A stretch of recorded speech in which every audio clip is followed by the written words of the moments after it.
ಚಿಕ್ಕಬಳ್ಳಾಪುರದಲ್ಲಿ ಅಕ್ರಮವಾಗಿ ಕಲ್ಲು ಗಣಿಗಾರಿಕೆ ಆಗ್ತಾ ಇದ್ರೂ ಕೂಡ ಅಧಿಕಾರಿಗಳು ಯಾಕೆ ಸೈಲೆಂಟ್ ಆಗಿದ್ದಾರೆ, ಇದನ್ನ ಯಾಕೆ ತಡೆಗಟ್ತಾ ಇಲ್ಲ ಅನ್ನೋದನ್ನ ಜನಸಾಮಾನ್ಯರು ಪ್ರಶ್ನೆ ಮಾಡ್ತಿದ್ದಾರೆ. ಸಹಜವಾಗಿ ಈ ಅಕ್ರಮ ಕಲ್ಲು ಗಣಿಗಾರಿಕೆಯಿಂದ ಆ ಭಾಗದ ಜನ ಪರದಾಡ್ತಾರೆ, ಹಲವು ಸಮಸ್ಯೆಗಳನ್ನು ಕೂಡ ಎದುರಿಸಬೇಕಾಗುತ್ತೆ.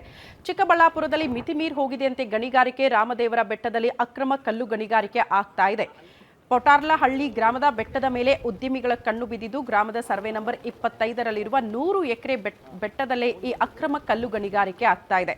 ಬೆಟ್ಟದ ಮೇಲೆ ಗಣಿಗಾರಿಕೆ ನಡೆಸೋದಕ್ಕೆ ಖಾಸಗಿ ವ್ಯಕ್ತಿಗಳು ಪ್ರಯತ್ನ ಪಡ್ತಾ ಇದ್ದು, ಕೊರ್ಲಪರ್ತಿ ಗ್ರಾಮ ಪಂಚಾಯಿತಿ ವ್ಯಾಪ್ತಿಯಲ್ಲಿನ 10 ಹಳ್ಳಿಗಳಿಗೆ ಈ ಬೆಟ್ಟ ಸೇರಿದೆ. ಅಕ್ರಮ ಕಲ್ಲು ಗಣಿಗಾರಿಕೆಯಿಂದ ಅರಣ್ಯ ಸಂಪತ್ತು ಕಂಪ್ಲೀಟ್ ಆಗಿ ನಾಶ ಆಗಿದ್ದು, ಕಲ್ಲು ಗಣಿಗಾರಿಕೆಯಿಂದ ಪುರಾತನ ಗುಹೆಗಳು ಕೂಡ ಪತ್ತೆಯಾಗ್ತಾ ಇದ್ದು ಅದನ್ನ ಕೂಡ ನಾಶ ಮಾಡ್ತಿದ್ದಾರಂತೆ.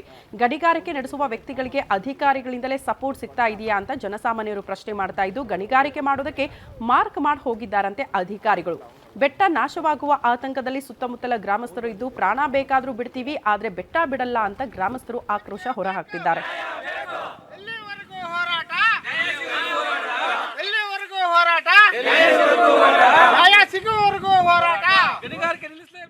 ಹಾಗಾದ್ರೆ ಈ ಅಕ್ರಮ ಕಲ್ಲು ಗಣಿಗಾರಿಕೆ ಎಲ್ಲಿ ನಡೀತಾ ಇದೆ, ಅಲ್ಲಿನ ವಾಸ್ತವ ಪರಿಸ್ಥಿತಿ ಏನು, ನಮ್ಮ ಪ್ರತಿನಿಧಿ ಒಂದು ಪ್ರತ್ಯಕ್ಷ ವರದಿ ಕೊಟ್ಟಿದ್ದಾರೆ, ನೋಡ್ಕೊಂಡು ಬರೋಣ.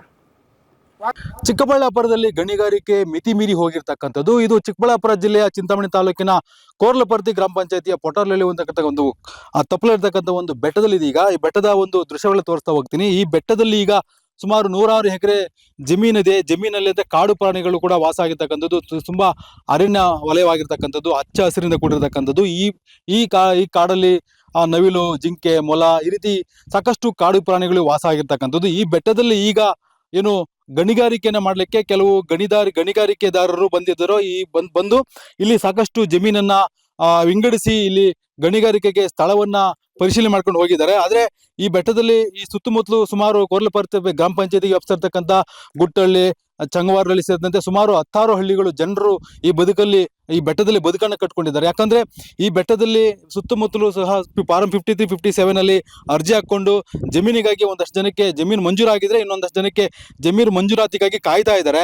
ಈ ಒಂದು ಕೃಷಿ ಜಮೀನು ಕೂಡ ಇಲ್ಲಿ ಇರ್ತಕ್ಕಂಥದ್ದು. ಆದ್ರೆ ಈ ಒಂದು ಜಮೀನಲ್ಲಿ ಗಣಿಗಾರಿಕೆ ಮಾಡಿದ್ರೆ ಆದ್ರೂ ಕೂಡ ಯಾವ ರೀತಿ ತೊಂದರೆ ಆಗುತ್ತೆ ಅಂತಕ್ಕಂಥದ್ದು ಕೂಡ ಇಲ್ಲಿ ಜನರು ಕೂಡ ಆಕ್ರೋಶ ವ್ಯಕ್ತಪಡಿಸ್ತಾ ಇರ್ತಕ್ಕಂಥದ್ದು. ಸಾಕಷ್ಟು ಆರೋಗ್ಯದ ಸಮಸ್ಯೆಗಳಿಂದ ಹಿಡಿದು ಅವರು ರೈತರಿಗೆ ಸಮಸ್ಯೆಗಳಿರ್ಬೋದು, ಕುಡಿಯ ನೀರು ಸಮಸ್ಯೆ ಆಗಿರ್ಬೋದು, ಈ ರೀತಿ ಸಾಕಷ್ಟು ಸಮಸ್ಯೆಗಳನ್ನು ಎದುರಿಸಬೇಕಾಗುತ್ತೆ. ಆದ್ರೆ ಇವತ್ತು ಏಕಾಏಕಿ ಬಂದ್ಬಿಟ್ಟು ಇಲ್ಲಿ ಬೆಟ್ಟದಲ್ಲಿ ಒಂದು ಗಣಿಗಾರಿಕೆ ಮಾಡೋದಕ್ಕೆ ಪ್ಲಾನ್ ಅನ್ನ ಮಾಡಿರ್ತಕ್ಕಂಥವ್ರ ವಿರುದ್ಧ ಇವತ್ತು ಗ್ರಾಮಸ್ಥರು ಆಕ್ರೋಶ ವ್ಯಕ್ತಪಡಿಸ್ತಾ ಇದ್ದಾರೆ. ಬನ್ನಿ, ಇವತ್ತು ಅವರು ನಮ್ಮ ಜೊತೆ ಇದ್ದಾರೆ, ಮಾತಾಡಿಸ್ತಾ ಹೋಗ್ತೀನಿ.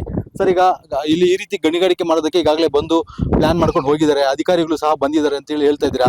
ಯಾಕೆ ಗಣಿಗಾರಿಕೆ ಮಾಡೋದ್ರಿಂದ ಏನೆಲ್ಲ ತೊಂದರೆ ಆಗುತ್ತೆ? ಇಲ್ಲಿ ನಮ್ಗೆ ಸುತ್ತಮುತ್ತಲು ಜನ ವಾಸ ಮಾಡಕ್ಕೆ ತುಂಬಾ ಕಷ್ಟ ಆಗುತ್ತೆ, ಜಾನುವಾರು ಕಷ್ಟ ಆಗುತ್ತೆ, ರೋಗ ರುಜಿನಗಳು ಬರುತ್ತೆ, ಆಮೇಲೆ ಇಲ್ಲೆಲ್ಲ ಸಾಗುವಳಿ ಜಮೀನುಗಳಿಗೆಲ್ಲ ತೊಂದರೆ ಆಗುತ್ತೆ. ಮತ್ತೆ ಇಲ್ಲಿ ಅಕ್ರಮವಾಗಿ ಮಾಡಿದ್ರೆ ಸುತ್ತಮುತ್ತಲು ಒಂದು 5-6 ಹಳ್ಳಿಗಳು ತುಂಬಾ ತೊಂದರೆ ಆಗುತ್ತೆ ಅಂತ ಈ ಮೂಲಕ ಹೇಳ್ತೀವಿ ನಾವು.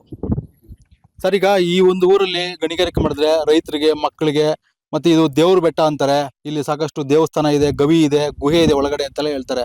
ಅಷ್ಟೊಂದು ಪ್ರತೀತಿ ಇರ್ತಕ್ಕಂಥ ಬೆಟ್ಟವನ್ನ ಸರ್ವನಾಶ ಮಾಡ್ಬಿಟ್ರೆ ಇತಿಹಾಸ ಹಾಳಾಗೋಗುತ್ತೆ. ಹಾಗಾಗಿ ನಿಮ್ಮ ಪೂರ್ವಕರು ಉಳಿಸ್ಕೊಂಡ್ಬಿಟ್ಟಿರ್ತಕ್ಕಂಥ ಒಂದು ಇತಿಹಾಸ ನೀವು ಉಳಿಸ್ಕೋಬೇಕಲ್ವಾ? ಆ ರೀತಿ ಯಾವ ರೀತಿ ತೊಂದರೆ ಆಗುತ್ತೆ ನಿಮಗೆ? ರೈತರಿಗೆ ಜಾಸ್ತಿ ಸಮಸ್ಯೆಗಳಾಗುತ್ತೆ. ಇದರಲ್ಲಿ ಹಚ್ಚ ಹಸಿರಾಗಿರುವ ಬೆಟ್ಟ ಗುಡ್ಡಗಳಾಗಿದೆ. ಇದು ಪ್ರಾಣಿ ಪಕ್ಷಿಗಳು, ನವಿಲು, ಕೋಗಿಲೆ ಇವೆಲ್ಲ ಹಂದಿ ಪ್ರಾಣಿಗಳು ಜನಗಳಿಗೆ ಜಾಸ್ತಿ ತೊಂದರೆ ಆಗುತ್ತದೆ. ಕೃಷಿ ಭೂಮಿಗಳಿಗೆಲ್ಲ ತೊಂದರೆ ಆಗುತ್ತೆ. ಈ ಬೋರ್ವೆಲ್ಗಳಲ್ಲಿ ಏಟಗಳು ಇಕ್ಕಿದಾಗ ಅದರಲ್ಲಿ ಬೋರ್ವೆಲ್ಗಳು ನಿಂತೋಗೋ ಸಾಧ್ಯ ಆಗುತ್ತೆ. ಆದರೆ ಈ ಸುಮಾರು 200 ಕಿಲೋಮೀಟರ್ ಒಳಗಡೆ 200 ಮೀಟರ್ ಇರುವ ಹತ್ತಿರ ಊರುಗಳೆಲ್ಲ ಐತೆ. ಕುಡಿಯುವ ನೀರು ಸಮಸ್ಯೆ ಆಗುತ್ತೆ. ಹುಡುಗರಿಗೆ ಜಾಸ್ತಿ ಸಮಸ್ಯೆಗಳಿದೆ. ಆಟ ವೀಕ್ಲು ಇರುವವರೆಗೆ ಅವ್ರಿಗೂ ಸಮಸ್ಯೆ ಆಗುತ್ತೆ. ಎಲ್ಲ ಸಮಸ್ಯೆಗಳಿದ್ರಿಂದ ಇಲ್ಲಿ ಯಾವುದೇ ಕಾರಣಕ್ಕೆ ಇದು ಮಾಡಬಾರ್ದು ಅಂತ ನಾವು ಮನವಿ ಕೇಳ್ಕೊಳ್ತಾ ಇದ್ವಿ. ಇದಿಷ್ಟು ಇಲ್ಲಿನ ಗ್ರಾಮಸ್ಥರು ಹೇಳ್ತಕ್ಕಂಥ ಮಾತಾಗಿರ್ತಕ್ಕಂಥದ್ದು. ಒಟ್ಟಾರೆಯಾಗಿ ಹೇಳೋದಾದ್ರೆ ಚಿಕ್ಕಬಳ್ಳಾಪುರದಲ್ಲಿ ಪೆರೇಸಂದ್ರ ಸೇರಿದಂತೆ ಸಾಕಷ್ಟು ಗಣಿಗಾರಿಕೆಗಳು ತಾಂಡವಾಡ್ತಾ ಇದೆ. ಅಲ್ಲಿ ಸಹ ಸಾಕಷ್ಟು ಅನಾಹುತಗಳಿಗೆ ಜನರು ಎದುರಿಸ್ತಾ ಇದ್ದಾರೆ. ಆದ್ರೂ ಇವತ್ತು ಚಿಂತಾಮಣಿ ತಾಲೂಕಿನಲ್ಲೂ ಸಹ ಇವತ್ತು ಕೋರ್ಲಪರ್ತಿ ಗ್ರಾಮ ಪಂಚಾಯತಿಯಲ್ಲಿ ಜನರು ಹಚ್ಚ ಹಸಿರಾಗಿ ನೆಮ್ಮದಿಯಿಂದ ಬದುಕು ಮಾಡ್ತಾ ಇದ್ದಾರೆ. ಆದ್ರೆ ಇವತ್ತು ಇಲ್ಲಿ ಜನರ ನೆಮ್ಮದಿಯನ್ನು ಕೆಡಿಸೋದಕ್ಕೆ ಅಕ್ರಮ ಗಣಿಗಾರಿಕೆದಾರರು ಬಂದ್ಬಿಟ್ಟು ಇಲ್ಲಿ ಭೂಮಿಯನ್ನ ಅಂದ್ರೆ ಬೆಟ್ಟವನ್ನ ಕೊರಿಯೋದಕ್ಕೆ, ಬೆಟ್ಟವನ್ನ ನಾಶ ಮಾಡೋದಕ್ಕೆ ಎಲ್ಲ ರೀತಿ ಪ್ಲಾನ್ ಮಾಡ್ಕೊಂಡಿದ್ದಾರೆ. ಅಧಿಕಾರಿಗಳು ಮತ್ತೆ ಈ ಭಾಗದ ಜನಪ್ರತಿನಿಧಿಗಳು ಇದಕ್ಕೆ ಯಾವ ರೀತಿ ಕಡಿವಾಣ ಆಗ್ತಾರೆ ಅಂತಕ್ಕಂಥದ್ದನ್ನ ನೀವು ಕಾದು ನೋಡ್ಬೇಕಾಗಿರ್ತಕ್ಕಂಥದ್ದು. Rajappa, guarantee news, Chikkaballapur.